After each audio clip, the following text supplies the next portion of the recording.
de volta com Vida Plena. A gente está falando do tempo da boa vontade. Muita gente está se organizando em caravanas, em grupos, para ir ao TBV esse ano, celebrar os 30 anos da sua inauguração, próximo dia 19 de outubro.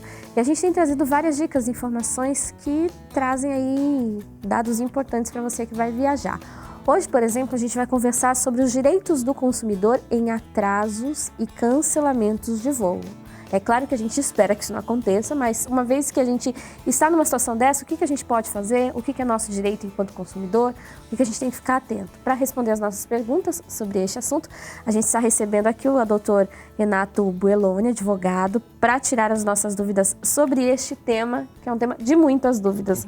Não é, doutor? Seja bem-vindo mais uma vez aqui ao programa. Muito obrigada pela presença. Obrigado. Bom dia a todos. Bom dia. Queria começar falando, doutor, sobre esses direitos do consumidor com relação aos atrasos em si. O que o consumidor passa a ter direito uma vez que o voo dele está atrasado? Tá, então vamos lá. Eu acho que a primeira coisa que a gente tem que apontar é o contrato, quando você compra uma passagem de avião ou uma passagem de ônibus, é um contrato de transporte, né? O contrato de transporte tem um objetivo final, que é levar a pessoa ou a mercadoria de um determinado lugar a outro determinado lugar. Então, a obrigação da companhia aérea é levar você do ponto A ao ponto B, onde você comprou a passagem, né? Essa regulamentação que está no Código Civil, mas a fiscalização das companhias aéreas é feita pela ANAC, Associação Nacional de Aviação Civil, que é uma agência dentro do governo federal, que edita resoluções e que regula toda essa questão, tanto dos direitos dos consumidores como das companhias aéreas. Ela que autoriza a companhia aérea a funcionar, ela que fiscaliza, ela que aplica as multas, ela que os vários segmentos dentro do setor aeronáutico brasileiro. Inclusive, os direitos do consumidor especificamente estão regulados numa resolução, que é a resolução número 400 da ANAC, que é de 2016.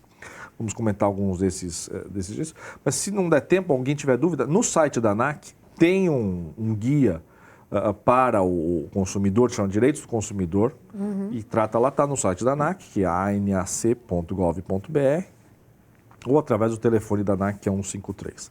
Mas respondendo à pergunta, depois dessa introduçãozinha rápida, né? O consumidor tem direito, claro, em caso de atraso, né? E os direitos que ele tem variam de acordo com o tempo de atraso. Então, a resolução da ANAC, ela prevê que até 1 hora de atraso, a companhia é obrigada a fornecer comunicação, ou internet gratuita, ou acesso a um telefone, para que a pessoa possa se comunicar. De 1 a 2 horas, ela é obrigada a fornecer alimentação. Então, não necessariamente ela tem que trazer comida, mas ela tem que dar um voucher ou alguma forma de possibilitar que as pessoas se alimentem naquele período. Passado de 2 horas e até 4 horas, então ela já entra numa situação em que ela deve fornecer acomodação ou hospedagem, né? Principalmente se houver um período mais longo do que 4 horas. Né? Às vezes, um pernoite em algumas localidades, então ela deve fornecer, então, levar as pessoas para o hotel ou para uma hospedagem adequada, né? Se for do ponto de partida, ela pode até fornecer, alternativamente, transporte de volta para a residência do passageiro. Então, o passageiro pode voltar para casa. Para a casa dele, para depois voltar para o aeroporto. Exatamente. Né? Então, esses basicamente são os direitos do consumidor. Né, nos casos de atrasos, né? Agora, quando o passageiro está numa outra cidade, é necessário que ela ofereça essa acomodação ou fica por conta do passageiro escolher o tipo de retorno que ele tem? Então, se ele está em outra cidade, se ele está numa conexão ou fora, se ele estiver voltando para um ponto a ponto, os direitos são os mesmos. Se ele estiver numa conexão, ele tem algumas alternativas, né? Uma delas, por exemplo, é ele permanecer naquela cidade e pedir o reembolso do valor da passagem adicional. A outra opção que tem é a companhia aérea fornecer o transporte por um outro meio de transporte, né? Então, o que não é raro acontecer, principalmente nessa época de inverno, por exemplo, na região sul, que muitos aeroportos fecham por causa de nevoeiros, né? Então, você imagina uma pessoa que está fazendo um voo Cuiabá, Londrina, São Paulo. Chega em Londrina, o aeroporto fecha por causa de nevoeiro. a companhia aérea pode oferecer um ônibus e trazer de volta para São Paulo, levá-la para Curitiba ou para a cidade de destino onde a pessoa estiver indo. Isso é uma opção. Mas isso fica a critério do passageiro decidir se quer ou não? Isso é a critério do passageiro, né? Ela vai oferecer e o passageiro pode falar não. Se ele não aceitar, ele tem a opção de remarcar, ela é obrigada a remarcar o voo, né? Ela pode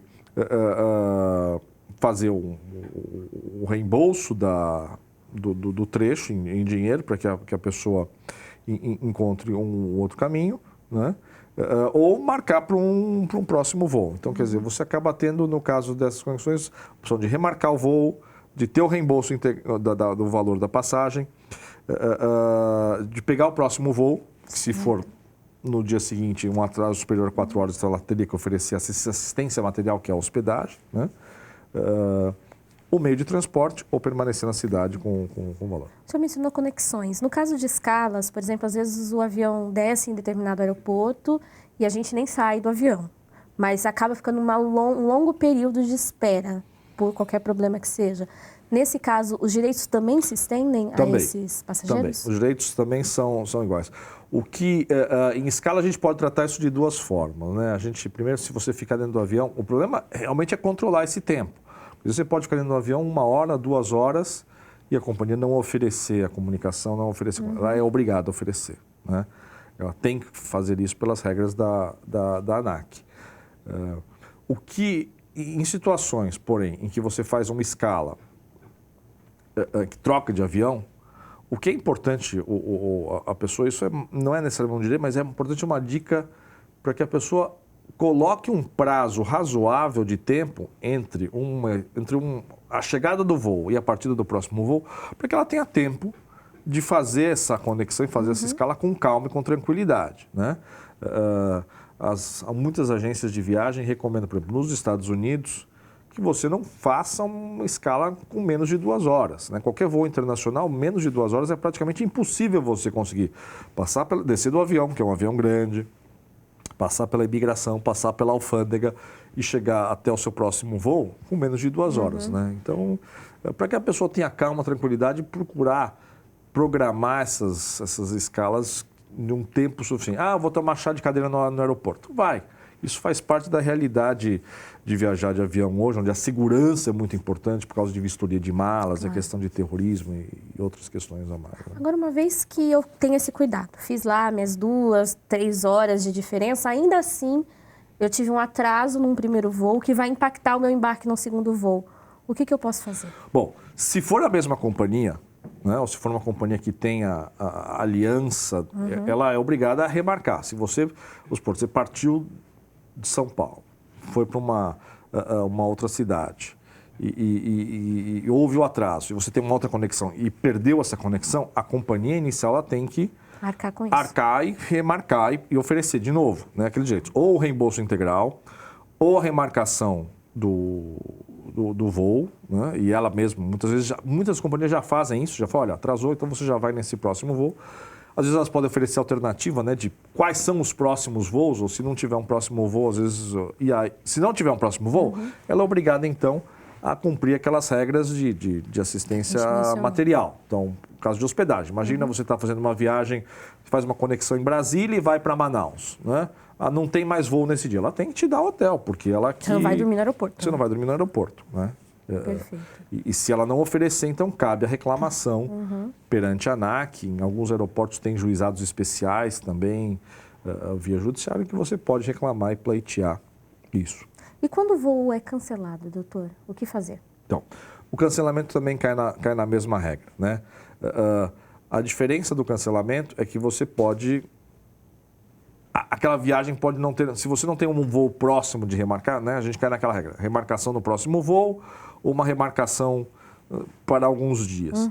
Se aquele voo deixa de ter utilidade para você, ela é obrigada a fazer o reembolso integral, né? Não importa. Se você pagou parcelado, ela tem que fazer o reembolso integral do valor total e não parcelado, o valor à vista do reembolso integral da passagem. Perfeito. E se acontece algumas vezes da gente não ser autorizado a embarcar, porque o voo está cheio ou por outras questões, O que se pode fazer nesse caso? A solução da ANAC chama isso de preterição de embarque, que é um nome bonito, mas na verdade é exatamente isso, é você ser impedido de embarcar, né? É muito conhecido também como overbooking, né? Mas não é só o caso de overbooking, você pode ter, por exemplo, um problema no avião, né, que caiba 150 pessoas, eles trocam para um avião que caiba só 100 pessoas, então 50 pessoas vão ficar de fora. Normalmente, o que diz? Ela vai oferecer e solicitar voluntários. Você pode se voluntariar. Se você se voluntariar para sair, dar o seu lugar a outro, você deve receber um benefício financeiro. Ou através de voucher ou milhas, alguma coisa, e tem que ser assinado um recibo desse benefício, né? Sem prejuízo da sua passagem, quer dizer, você vai receber algo a mais. Sim, na verdade, você está ganhando esse benefício por ter aceitado trocar. Por ter aceitado. Eu sou voluntário, tudo bem, posso ir no próximo voo. Quando que é o próximo? Daqui a 3 horas, sem problema, eu vou no próximo voo, então daqui a 3 horas, eu espero. E tem esse benefício e você, então, o voo é remarcado, ou se você não resolver desistir mesmo do voo, o dinheiro, reembolso integral. O overbooking, como prática no Brasil, ele é considerado conduta abusiva pelo Código de Defesa do Consumidor. Então, o overbooking parou, né? Em outros países, como nos Estados Unidos, o overbooking é prática comum, né? Porque qual que é a lógica, não querendo justificar, mas qual que é a lógica da companhia aérea? É que um assento que não é vendido, quando ele é voado, você nunca se reembolsa. Não é que nem uma mercadoria que você mantém na prateleira. Depois que o avião decola, o assento vazio é prejuízo para a companhia, né?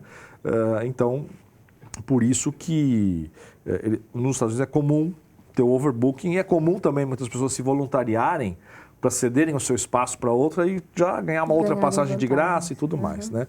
Uma coisa que é importante a gente mencionar, que a gente estava conversando antes, é que, ainda mais agora em período de férias, é que a regra para viagem de menores mudou no começo do ano. Né? Houve uma mudança no Estatuto da Criança e do Adolescente. Então, hoje, menores de 16 anos não podem viajar desacompanhados sem autorização judicial. Perfeito. Não significa que precisa ser uma ação judicial. A orientação do Tribunal de Justiça aqui em São Paulo é muito clara, né? O pai ou a mãe devem comparecer ao juizado, à vara da infância e da juventude, levar o RG do documento da criança e pedir uma autorização judicial que vale por até 2 anos. Isso é feito na hora, é simples. É um antigo juizado de menores, mas precisa, senão não embarca. Não embarca, daí não adianta brigar porque você está devendo, no caso, um documento que vai garantir o embarque dessa criança. E a companhia aérea ela é responsável por impedir o embarque do menor desacompanhado. Né? É uma proteção, vamos dizer assim, para o menor, para evitar a exploração e tudo. Perfeito. Doutor, muito obrigada. Esse bate-papo foi muito importante. A gente vai voltar a falar sobre esse assunto, porque há muitas dúvidas quando a gente fala em direito do consumidor com relação a companhias aéreas, não é mesmo? Seja sempre bem-vindo aqui ao nosso programa. Um prazer, muito obrigado. Bom, se você tiver qualquer dúvida ainda, pode entrar em contato com a gente. O nosso WhatsApp é o 11 99801 1242. O doutor Renato vai tirar aí todas as suas dúvidas. A gente encaminha para ele todas as perguntas que chegarem, combinado? 11 99801 1242 é o nosso WhatsApp.